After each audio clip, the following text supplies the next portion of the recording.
கேள்வி பார்வையாளர் வணக்கம். இந்த நேர்காணலில் நாம் சந்திக்க இருக்கும் சிறப்பு விருந்தினர் அண்ணா திராவிட மக்கள் முன்னேற்ற கழக பொதுச் செயலாளர் வழக்கறிஞர் பசும்பொன் பாண்டியன் சார். வணக்கம்.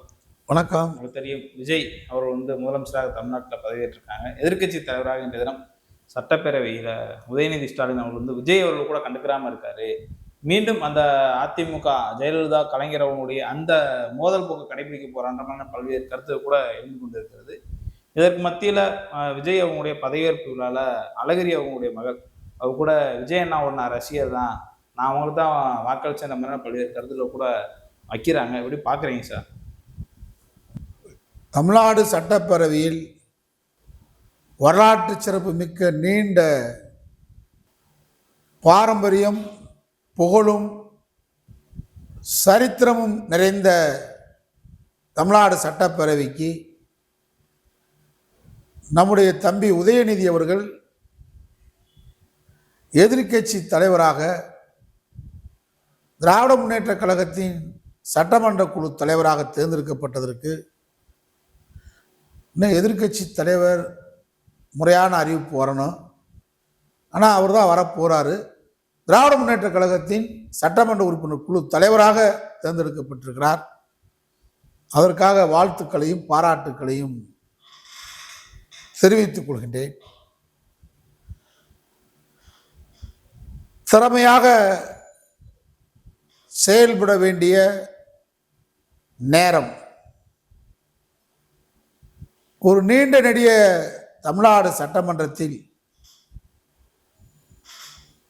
கருத்திரமன் போன்றவர்கள், பேரறிஞர் அண்ணா, தலைவர் கலைஞர், புரட்சி தலைவர் எம்ஜிஆர், மறைந்த அம்மா ஜெயலலிதா,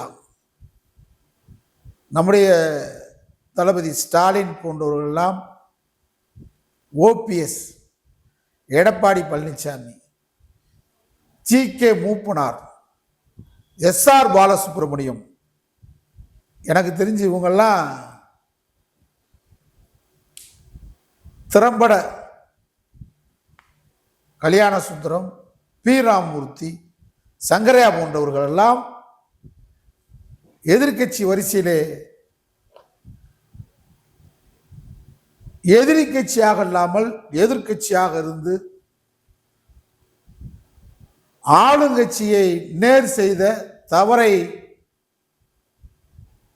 சுட்டிக்காட்டி திருத்திய வரலாற்று நிகழ்வுகள் ஏராளம் உண்டு.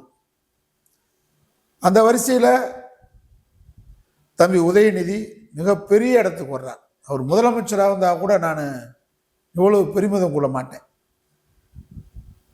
எதிர்கட்சி என்பதுதான் சரியான பயிற்சி. ஒருத்தருக்கு நீச்சல் பழகிறதுக்கு முன்னாடி அவருக்கு எதுவுமே தெரியாது, தூக்கி அந்த குளத்தில், நீச்சல் குளத்தில் போட்டால் எப்படி தப்பி வருவாரோ அது மாதிரி தான் இப்போ போடுறோம். ஆனால் சரியான நேரம். எந்த வகையிலையும் விஜயை விட அவர் குறைஞ்ச ஆள் கிடையாது உதயநிதி, எந்த வகையிலையும். அதை நான் வகையினா தனித்தனியாக பிரித்து சொல்ல விரும்பல. எந்த வகையிலையும் மாட்டிக்கிடுவார் விஜய் உதயநிதி கிட்ட. அது ஒன்றும் மாற்றம் இல்லை. ஏண்டா கம்பன் வீட்டு கட்டுத்தறியும் கவி பாடும் என்று சொல்வார்கள். கலைஞரின் பேரன் சும்மாவா, முத்துவேல் கருணாநிதி ஸ்டாலின் மகன் சும்மாவா? அதெல்லாம் எனக்கு அவங்களுடைய திறமையில், அவருடைய ஆற்றலில் எந்த குறைபாடும் கிடையாது. நுணுக்கங்களோட சிறம்பட எதிர்கட்சி பணி ஆற்றி அடுத்த முதல்வர் பதவிக்கு வருவதற்கு இது ஒரு பயிற்சி கூடும். அருமையான காலம் தந்த அருமையான பயிற்சி தான். தளபதி ஸ்டாலின் இதனால ஒருவேளை வெற்றி பெறலன்னு கருதுறேன். வெற்றி பெற்றிருந்தால் அவர் தான் எதிர்கட்சி தலைவர். விஜய்க்கு மலைக்கு மடுவுக்கு வித்தியாசம். ஸ்டாலின் மிகப்பெரிய மலை, எவரெஸ்ட் சிகரம், ஒரு சாதாரண மடு. இப்போ உதயநிதியே அரசியல் பயிற்சியில் பெரிய அரசியல் நீண்ட பாரம்பரியமான குடும்பம்.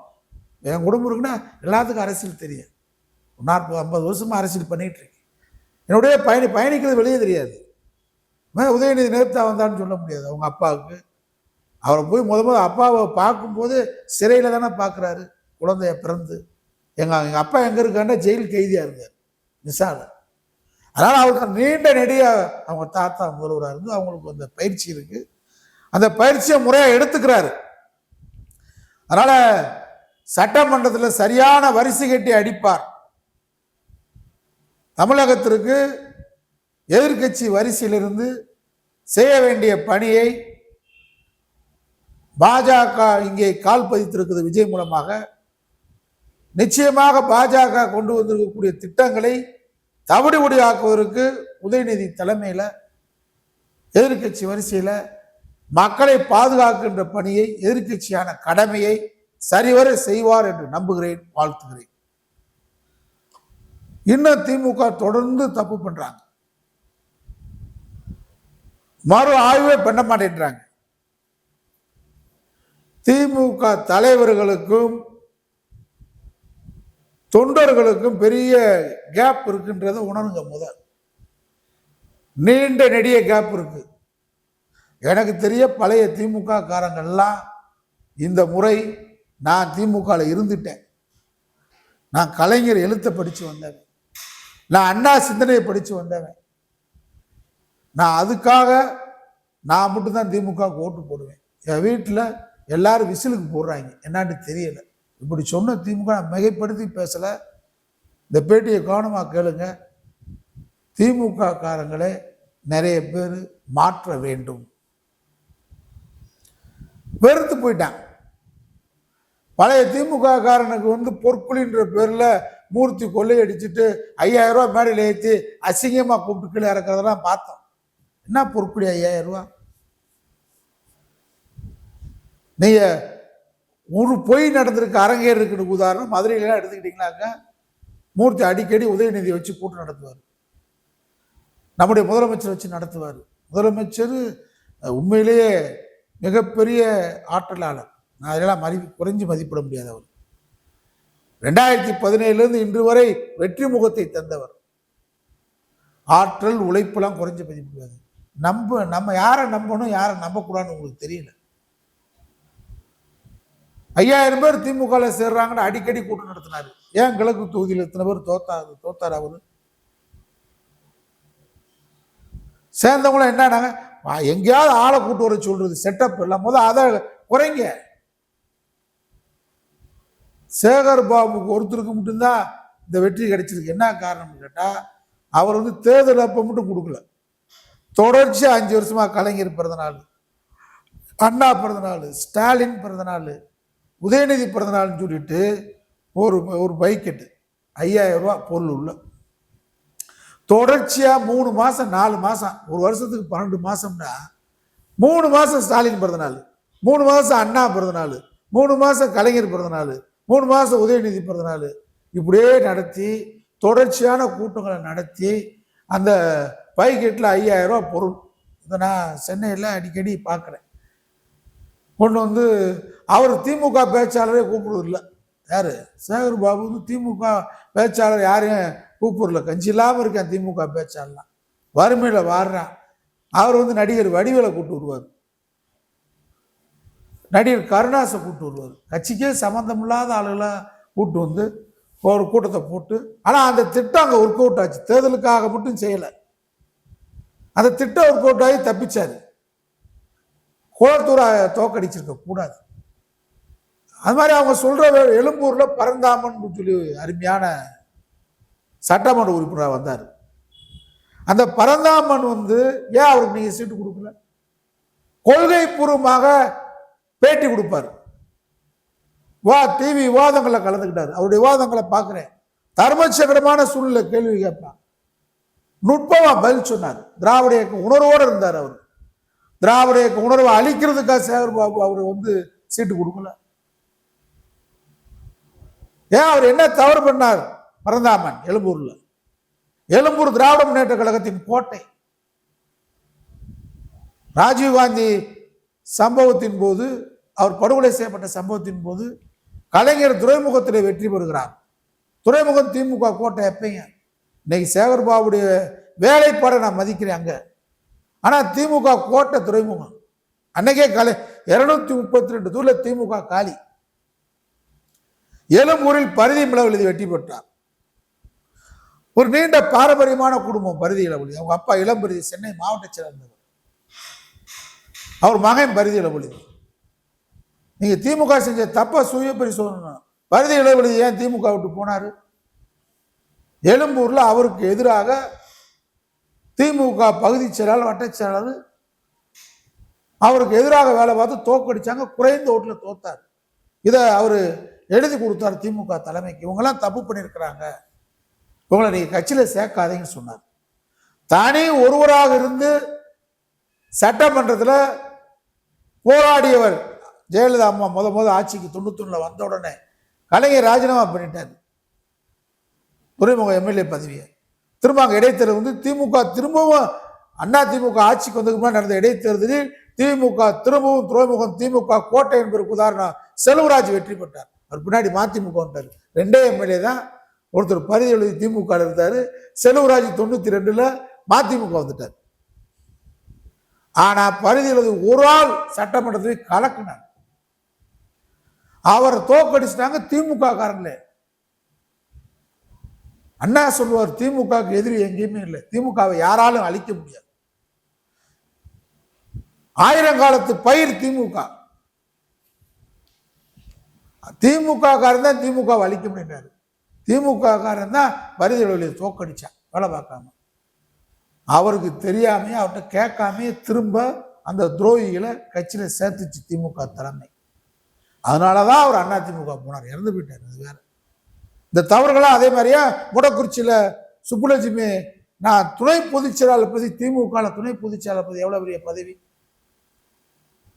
நான் அந்த கட்சியில் துணை பொதுச்செயலாளர் பதவி விலகிக் கொள்கிறேன்னு சொல்லி இன்னைக்கு அமைதியா வீட்டில் இருக்காங்க முடக்குறிச்சி. காரணம் என்ன? இதே மாதிரி அங்க முடக்குறிச்சியில அவங்கள திமுக காரையும் தோக்கடிச்சான்.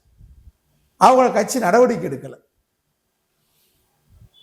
அதுதான் இதெல்லாம் தவற சரி பண்ணணும். தவற சரி பண்றதே இல்லை. வல்லரசு மதுரையில் ஃபார்வர்ட் பிளாக் தலைவர் அறிக்கை கொடுப்பார் அடிக்கடி. கலைஞர் காரம் எம்ஜிஆர் காலத்துல பேசுவார். அவருக்கு பின்னாடி எத்தனை பேர் இருக்காங்கன்னு பார்க்கல. வல்லரச கலைஞர் மதிப்பார், கூப்பிடுவார். திமுகவுக்கு ஆதரவா இப்ப நாங்கெல்லாம் செயல்பட்டுட்டே இருக்கோம் 7 ஆண்டு காலமா. தலைவர் ஏன் ஒரு ஆலோசனை பண்றதுக்கோ ஒரு இதுக்கோ கூப்பிடுறது இல்லை. நாங்க உங்களோட ஒன்றா பயணித்தவரும் ஒரு தட்டில் சாப்பிட்டுவோம், கூட ஒன்னா இருந்தவங்க. இன்னும் அந்த மனப்பக்குவத்துக்கு திமுக தலைமை வரல. மாற்றான் தோட்டத்து மல்லிகைக்கு மனமுண்டு என்று சொன்னார் அண்ணா. அண்ணாவின் தம்பியா இருக்கணும். கலைஞர் எப்படி இந்த திமுக வளர்த்தாரு? தோல்வி அடைந்தால் துவண்டு விட மாட்டார் கலைஞர். ஆட்சி கட்டில் இருக்கும்போது தொண்டர்களை பார்ப்பதற்கும் மாவட்ட சாலை பார்ப்பதற்கும் கன்னியாகுமரி கலிகை காவலில் இருக்கக்கூடிய கடைசி தொண்டன் என்ன நினைக்கிறான் அந்த நினைப்பை காலையில் முரசொலியில் எழுதி விடுவார் கலைஞர். அதான் திமுக நின்றுச்சு. எம்ஜிஆர் இன்னைக்கு விஜய் என்ன, விஜயை விட 100 ஸ்டார் எம்ஜிஆர். விஜயை விட 100 ஸ்டார். கலர் அப்படி கலர். அவர் அந்த கலர் எவனுமே இல்லை. அந்த கலரை பார்க்கறதுக்கு பெண்களை அடிச்சு உருள்வாங்க. என்ன விஜய்க்கு இன்ஸ்டாகிராம்ல போட்டு சர்வதேச கம்பெனிகள் சதி பண்ணி ஆயிரக்கணக்கான இன்ஸ்டாகிராம்ல உருவாக்கி, இன்ஸ்டாகிராம் மட்டும் இப்போ தமிழ்நாட்டில் தடை பண்ணிட்டா நாளைக்கே தாவேக கட்சி இருக்காது. தாவேக கட்சி திமுக மாதிரி ஒரு அடித்தளம் கொள்கை ரீதியான கட்சியா? திமுக திராவிட இயக்க கருத்தியலை நீங்க இந்த 7 ஆண்டு காலம் கீழே கொண்டு போயிருக்கீங்களா? நான் திமுக தலைமையை கேட்கிறேன். டெல்லிக்கு நமக்கான போட்டி என்று சொன்னது சரியான வார்த்தை. நம்முடைய தளபதி சொன்னது.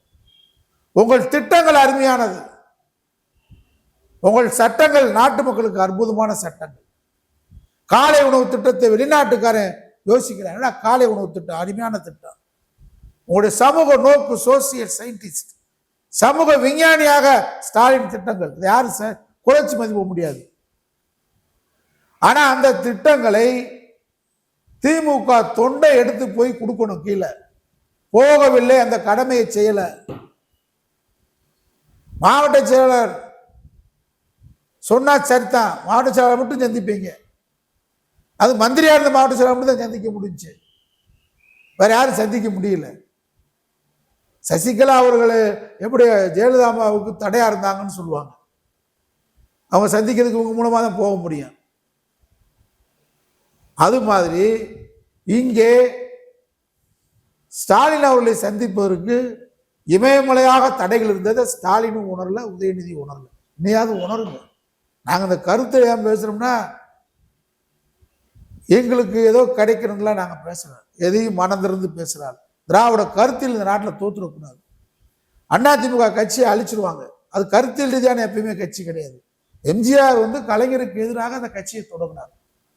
ஊழல் லஞ்ச குற்றச்சாட்டு தான், அதுக்காக தொடங்கினார். அந்த தொடக்கத்துடைய தொடர்ச்சியாக அம்மா ஜெயலலிதா அவர்கள் வலுவாக அதை நடத்தினாங்க. மற்றபடி இப்ப அந்த கட்சியில கருத்தியல என்னைக்கும் கிடையாது. எம்ஜிஆர் கருத்தியலா இருந்தாரு, அண்ணாவுடைய கொள்கையை ஏற்றுக்கொண்டவர். ஜெயலலிதா சமூக நீதியில கூட 69% இடஒதுக்கீடு இதெல்லாம் சரியா இருந்தாங்க. இந்த கம்பெனி பூரா இந்த ஓபிஎஸ் இபிஎஸ் வேலுமணி கம்பெனிக்கெல்லாம் இவங்களுக்கு இதை பத்தி எதுவுமே தெரியாது. நம்முடைய தளபதி ஸ்டாலின் எச் ராஜா சொன்னது மாதிரி கருணாநிதியோட மோர் டேஞ்சரஸ், அவரோட அதிகமான டேஞ்சரஸான ஆள்றார். அமைதியா அழுத்தமாக திராவிட கருத்தியலை இந்தியாவில் பதித்தவர் ஸ்டாலின். அதெல்லாம் மாற்றம் இல்லை. நாங்களாம் திமுக சேரும்போது கலைஞர் எழுத்தை படித்து சேர்ந்தோம். அவர் எழுத்தால் பெரியார் கொள்கையை தெரிந்தேன், அவர் பேச்சால் அண்ணாவை அறிந்தேன், அவர் பேச்சால் இந்த தமிழ் மொழி மீது பற்றானோம், அவர் பேச்சால் இன்னைக்கு நாங்கள் எங்களை மாற்றிக்கொள்ள முடியாத எங்கள் ரத்தத்தில் ஊறி போன திராவிட கருத்தியலாளர் இருக்கோம். எல்லாம் தாவேக்கா ஊர்றான். நான் ஏற்கனவே சொன்னேன், எங்கள் கண்ணு முன்னாடி திமுக மிக மிக முக்கிய பிரமுகர் அவர். எனக்கு ஒரு ஃபோன் வருது. நாங்கள் கடைசி சென்னையில் உட்காந்து அவர் வீட்டில் உட்காந்து திமுக முக்கிய பிரமுக வீட்டில் உட்காந்து திமுக தலைமை தவறு பண்ணுது, பிரேமலதாவுக்கு இந்த சீட்டு கொடுத்துடக்கூடாது, கருணாசு கொடுத்துடக்கூடாது, கட்சியில் உழைக்கிறவங்களாம் விட்டுட்டு புதுசாக அவங்க சீட்டு கொடுக்கலாம் தோற்றுருவாங்க, நம்ம இதை எப்படி தலைமைக்கு சொல்ல முடியும், நாளைக்கு வேட்புமனு கடைசி நாள் உட்காந்து பேசுகிறான். திமுக பேரை சொல்ல விரும்பல, மிக மிக முக்கியமானவர், இன்னைக்கு முக்கியமான இடத்துல இருக்கிறாரு. அப்போ நம்ம என்ன பண்ணோம்னா, அவருக்கு ஃபோன் வருது, இந்த மாதிரி அரை மணி நேரம் உங்களுக்காக வேட்பாளர் பட்டியலை தாவேக்கா நிறுத்தி வைக்கிறோம், உங்கள் பக்கத்தில் பசுமோன் பாண்டியன் இருக்கார். இப்போ என் கூட வக்கீல் ஒருத்தர் முக்கியமானவர் இருந்தாங்க. அவர் இருந்தால் எல்லாத்துக்கும் நாங்கள் சீட்டு எத்தனை பேருக்கு சொல்லுங்களோ தர உடனே வாங்கினாங்க. எங்களுக்கு தாவேக்கா வெற்றி பெறும் என்று கருதினோம். கீழே நாங்கள் பழகிறோம். நான் சலூன் கடைக்கு போவேன், அங்கே கேட்பேன். சலூன் கடையில் இருந்து தான் எங்கள் அரசியலே ஆரம்பித்தேன். திமுக கருத்தில் அங்கே இன்னைக்கு நாங்கள் அதெல்லாம் தொடர்பு வச்சுருக்கோம். அவர் கரெக்டாக சொல்லுவாங்க நாங்கள் போகிற கடையில். ஏன்னா மக்கள்கிட்ட ஒரு மாற்றம் இருக்குண்ணே, நிச்சயம் திமுக வராது மட்டும் உறுதினு சொல்லி 2 மாதமாக என்கிட்ட சொல்கிறாங்க. ஆனால் நீங்கள் 200க்கு 200ன்றீங்க. எப்படி தொண்டை என்ன? கடைசியில் ஐஏஎஸ் ஐபிஎஸ் அதிகாரிகள் உங்களுக்கு தவறான ஐடியா கொடுக்குறாங்க. நீங்கள் தொண்டர்களை விட்டுருங்க, நீங்கள் உங்கள் மாவட்ட செயலாளர் விட்டுருங்க. ஏதோ பெண் நிறுவனமோ ஆண் நிறுவனம் ஒன்று வச்சுருக்காங்க. இதெல்லாம் கலைஞர்லாம் இதெல்லாம் நிறுவனமாக இருந்துச்சு. அபாரமான வெற்றிகளை குவித்தாரே. பெண் நிறுவனம் ஆண் நிறுவனம் அவனுக்கு என்ன தெரியும்? கட்சிக்கு கஷ்டப்பட்டவன. அப்போ எங்களுக்கெல்லாம் தெரிஞ்சிருச்சு, உணர்ந்துட்டான். இன்னைக்கு நாங்கள் மந்திரியாக இருக்க முடியும். என் வாழ்க்கையில் நான்லாம் தொடர்ந்து கஷ்டம், கோடிகளை இழந்திருக்கோம், இளமை இழந்திருக்கோம், வாலிபத்தை தொலைச்சிருக்கோம், பல வழக்குகளை செஞ்சிருக்கோம் திராவிட இயக்கத்திற்கு. இன்னையும் எதையும் சந்திப்போம் திராவிட இயக்கத்தை காப்பதில் அந்த உறுதியோடு இருக்கும். நான்லாம் வசந்தத்தை பார்த்ததே இல்லை. இன்னும் அரசியல் பயணத்தில் கரடுமுரடான பாலைவனத்தில் தான் எங்கள் பயணம் போயிட்டு இருக்கு. எங்கள் பக்கம் திரும்புறதே இல்லை வசந்தம். ஆட்சிக்கு பலமுறை திமுக அதிமுக வந்தாலும் எங்கள் மாதிரி ஆளும் அந்த பக்கம் போகிறதில்லை. எங்களுக்கு எதிர்கட்சியா, இப்போ திமுக எதிர்கட்சியா வரிசை கட்டி நிற்போம் இந்த இயக்கத்தை காப்பாற்றுறதுக்கு. ஆளுங்கட்சி ஆகிட்டு அவங்களும் பக்கத்தில் விட மாட்டாங்க, நாங்களும் போக மாட்டோம். எங்களுக்கு சுயமரியாதை முக்கியம். மானமும் அறிவும் மனிதனுக்கு பெரியார படிச்சுட்டு இந்த ஐஏஎஸ் அதிகாரி இந்த ஐபிஎஸ் அதிகாரி பேச்சை கேட்டு இன்னைக்கு திமுக தோல்விக்கு காரணம். இப்போ திமுகவில் நீங்கள் பெருமைப்படலாம், 64 பேர் ஜெயிச்சிருக்காங்க, 69 பேர் ஜெயிச்சிருக்காங்க. அவங்கவுங்க தனிப்பட்ட முறையில் பணம் காசும் வெற்றி பெற்றிருக்கு. சில பேர் நம்ம ஆளுங்க விஜய் காசு கலாச்சாரத்தை ஒழிச்சிட்டாரு. அதிமுக இன்னைக்கு எம்எல்ஏக்கள் வெற்றி பெற்றவங்க அனைவரும் பணம் கொடுத்தா வந்திருக்காங்க. அந்த மக்கள் பணம் வாங்கிட்டு ஓட்டு போட்டிருக்காங்க. இல்லை இதை மறைச்சு பேச முடியும் மாறாது. நாங்கள் ஜெயலலிதா அம்மாவுக்காக போட்டுன்னு சொல்கிற ஆளு சொல்ல ஒரு ஆளுக்கு காசு கொடுக்கல நான் வெற்றி பெற்றுன்னு சொல்லுங்க. அது மாதிரி திமுகவில் இப்போ வெற்றி பெற்றிருக்க அனைவருமே பணம் கொடுத்தவங்க. எல்லாமே பணத்தால் தான் வெற்றி பெற்றிருக்கீங்க. பணம் கலாச்சாரம் முடிஞ்சிருச்சுன்னு சொல்ல முடியாது. 108 தொகுதியில் வேணா பணம் கொடுக்காம வெற்றி பெற்றிருக்காங்க தாவேகா. தமிழ்நாடே திருத்திட்டான், பண கலாச்சாரத்தை ஒழிச்சுட்டு சொல்ல முடியாது. அது இல்லை. திமுக இருக்கக்கூடிய இந்த எம்எல்ஏக்கள் அனைவரும் பணத்தால் வந்த எம்எல்ஏக்கள். அதிமுக இருக்கிற அனைவருமே பணத்தால் வந்த எம்எல்ஏக்கள். இதை மறைச்சுனா பேசக்கூடாது. இந்த தடவை கம்யூனிஸ்ட் கட்சி நின்ற பழனி சிறுவில்லிபுத்தூர்ல வாக்காளருக்கு 1000 ரூபாய் திமுக கொடுத்தாங்க. இதுவரை கம்யூனிஸ்ட் கட்சி கொடுக்க அனுமதிக்காது. கடந்த நாடாளுமன்ற தேர்தலில் முதல்ல கிழக்கு தொகுதியில் மட்டும் மூர்த்தி அந்த தொகுதியில் மட்டும் பணம் கொடுத்தார். அவர் தொகுதியில் மட்டும் இல்லைன்னு சொல்ல முடியுமா வெங்கடேசனுக்கு? அதெல்லாம் பணம் இன்னும் மக்களை விட்டு போகல. அதனால இந்த வெற்றி. ஆனால் நான் என்ன சொல்றேன்னு கேட்டால், இப்போ நாங்களாம் திமுக ஆரம்பத்தில் இருக்கும்போது கண்ணொளி தந்த கலைஞர், பிச்சைக்கார மறுவாழ்வில் வந்த கலைஞர், கை ரிக்ஷா ஒழிச்ச கலைஞர், இப்படி பேசுவோம்.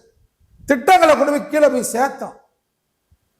இன்னைக்கு உங்க திட்டங்களை என்ன பண்ணிட்டீங்க? ஐஏஎஸ் அதிகாரி என்ன மக்கள்கிட்ட திட்டத்தை, அதாவது 1.5 கோடி பேருக்கு 1000 ரூபாய் கலைஞர் உரிமை தொகை கொடுத்துருக்குறோம்.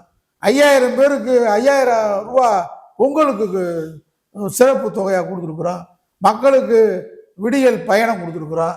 இதெல்லாம் 1.5 கோடி பேர்ல 1/2 கோடி பேர் விட்டா 1 கோடி பேர் போடுவாங்க உங்க கணக்கு. அந்த 1 கோடி பேர் போடுவாங்கன்னு நினைக்கிறீங்களா? அவன் திமுக காரே தொண்டை போய் அணுகணும். பொதுக்கூட்டம் நடத்துங்க. பொதுக்கூட்டத்தை சேகர் பாபு மாதிரி 5000 ரூபாய் பாக்கெட்டு கொடுத்து பொதுமக்களை உட்கார வச்சா அவனுக்கு என்ன கருத்தியல் தெரியும்?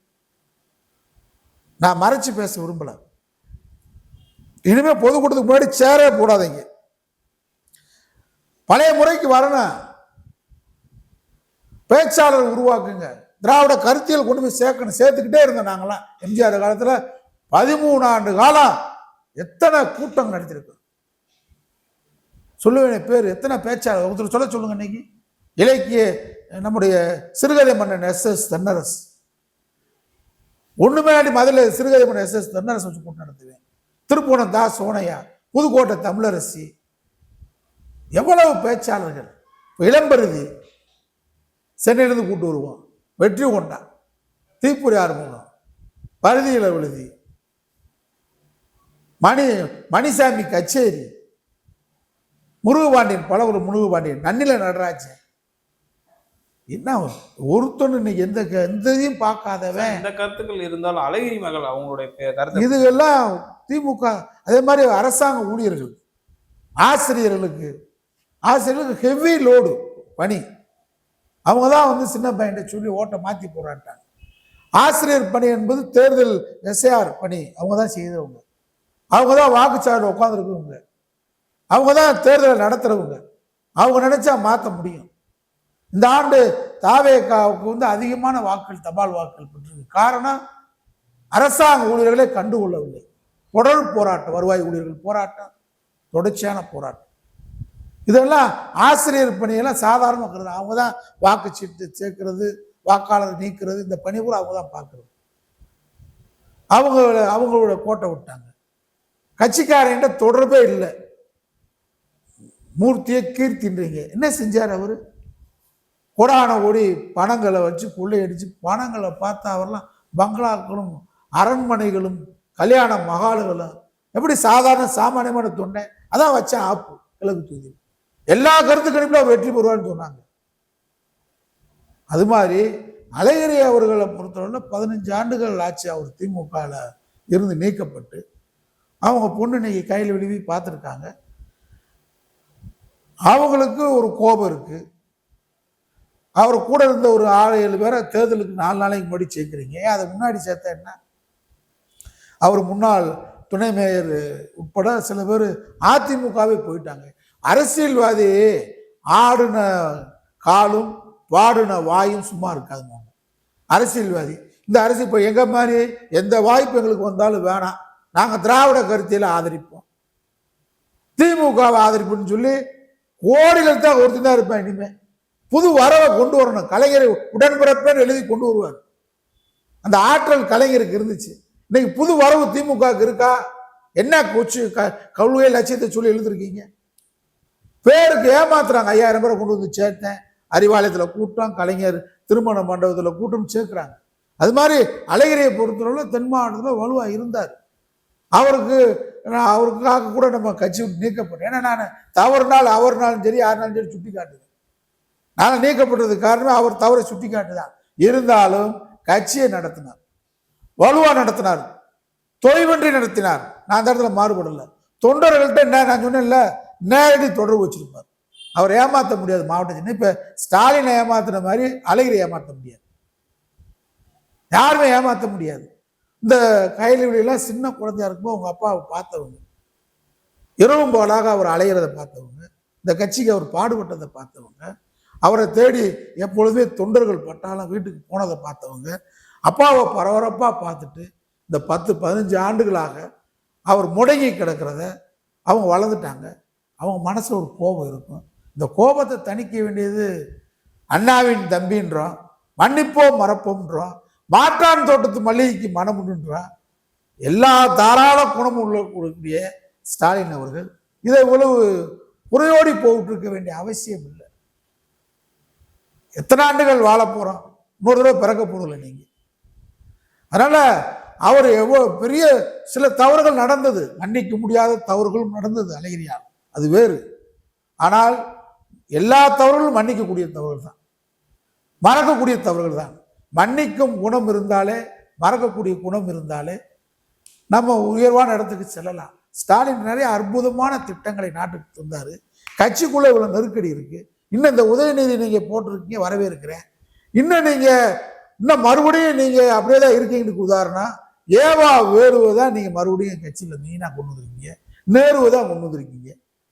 ஏன் தென் மாவட்டத்தில் பெரியசாமி என்ன ஆனாரு, துணை பூச்சாளர் தானே, அவருக்கு ஒரு பொறுப்பு கொடுக்க வேண்டியதானே. அவர் மாவட்டத்தில் தமிழ்நாட்டிலே அதிகமான திமுக வெற்றி பெற்ற ஒரு திண்டுக்கல் தான், அதிகமாக வெற்றி பெற்று கொண்டு வந்திருக்காருல்ல. ஏன் அவரை கொண்டு வந்திருக்கலாம்ல, அவருக்கு ஒரு பொறுப்பு கொடுக்கலாம்ல. தென் மாவட்டமே தேய்தா, வடக்கு வாழுதா? சரி, நேரு என்றால் மாநாடு, மாநாடு என்றால் நேரு. ஆளுங்கட்சியா இருந்தா யாரு மாநாடு நடத்தலாம்? நடக்க முடியாதவங்க கூட, பேச முடியாதவங்க கூட, பணம் இருந்து கோடிக்கணக்கான பணம் தான் இன்னைக்கு எழுதி கொடுத்து விட்டு மாநாட போனா போட்டு போயிடலாம். நம்மளா கொடி தொண்டு, நம்மளா கொடி கட்டுற முன்னாடி மாதிரி தொண்டர்கள் இல்லை. அது என்னைக்கு கட்ட ஆரம்பிக்கிறது கட்சி உயிரோட்டமா இருக்கும். தொண்டை கொடி கட்டணும். நாங்களாம் கடப்பாறை எடுத்து இன்னைக்கு வீட்டு கூட கடப்பாறை எடுத்தது இல்லை. கடப்பாறை எடுத்து தோண்டி குழி தோண்டி கம்பை ஊண்டி கொடி கட்டினான். கரும்பு கொடி பறத்தை பார்த்துட்டு தான் அவன் தூங்குவோம். அந்த தொண்டை இப்போ இல்லை உங்ககிட்ட. இப்போ திருச்சி கிழக்கு கிடைத்தது வருது, நேரு வெற்றி பெற சொல்லுங்க. இப்போ வெற்றி பெற்று ஜெயிச்சது கலாமச்சி ஜெயிச்சுட்டாராக உண்மையிலேயே கெட்டிக்காரங்க. ஆளுங்கட்சியா இருக்கும்போது பணம் விளையாடுது, தொண்டர்கள்ட்ட பெரிய கேப் இருக்கு. அழகிரியுடைய மகள் கயல்மொழி அவங்க கோபம் இருக்கத்தானே செய்யும். வனவாசம் போனது கூட அந்த அழகா சொல்லிருந்துச்சு. வனவாசம் கூட இத்தனை வருஷம் தான் போக முடியும், எங்க அப்பாவுக்கு இத்தனை வருஷம் இருக்கிற தண்டனை, அது தண்டனை மாதிரி தானே. அவருக்கு நினைச்சா ஏன் தாவேக்கா போயிருக்க கூடாதா? பிஜேபி அவர் வீட்டிலே காத்து கிடந்தாங்க, போயிருக்க கூடாதா? இப்போ எங்களுக்கெல்லாம் வர வாய்ப்பை எட்டி உதைக்கிறோம். என் மகன் என் கூட சொன்னார், என்ன பண்ணாரு, மந்திரியா இருக்கலான்னு. நான் அப்பதான் சொன்னேன். அவன் நேற்று கூட விளையாட்டா கேட்டேன், என்னுடைய மகன் வழக்கறிஞர் பொண்ணு கும்புறேன். இப்போ நீங்கள் ஒரு ஆள் ஜெயிச்சிருந்தீங்கன்னு வைங்க, இப்போ நீங்கள் எங்கே இருப்பீங்க தெரியுமா? ஸ்டாலின் பக்கத்தில் நிற்பீங்க, நான் எங்கேயும் வர மாட்டேங்க. இதான் எங்களை புரிஞ்சுக்கிட்டாங்க. நாங்கள் பெற்ற பிள்ளைய எங்களை சுற்றி இருக்கிறவர்களாக புரிஞ்சுக்கிட்ட உண்மை என்னன்னு கேட்டால், எந்த சூழ்நிலையும் திராவிட கருத்தியெல்லாம் சொல்லுவீங்க. எவ்வளோ கஷ்டப்பட்டாலும் எவ்வளோ மன உளைச்சல் இருந்தாலும் திராவிடத்தை விட்டு தர மாட்டான். அதான் அழகிரி பொண்ணு. கோபத்தால் அவங்க போயிருக்கிறாங்க, சாதாரண கோபம் தான். எதிர்காலத்தில் இதையெல்லாம் சரி செய்ய வேண்டும். அது மாதிரி பெரியசாமினா அந்த தொகுதியில் இன்னைக்கு வெற்றி பெற்றிருக்காருன்னா பணம் தான் கொடுத்தாரு. ஆனால் தொகுதிக்குள் அவர் அருமையாக மக்களோட அணுகியிருக்கிறார். அதை நான் கண்ணால் பார்க்குறேன். அந்த அணுகுமுறை வேணும். அந்த பணமும் அணுகுமுறை இருந்ததுனால தான் வெற்றி. தெற்கில் அதிகமாக திமுக சட்டமன்ற கொடுக்குறாங்க. ஏன் அவங்களுக்கு கொறடா கொடுக்கலாம்? ஏன் அந்த நேரு ஏவாவில் தான் கட்சியை காப்பாற்ற முடியுமா? இதெல்லாம் மறுபரிசீலனை செய்ய வேண்டும் என்று நேரத்தில் கேட்டுக்கொள்கிறேன். நன்றி சார். நன்றி.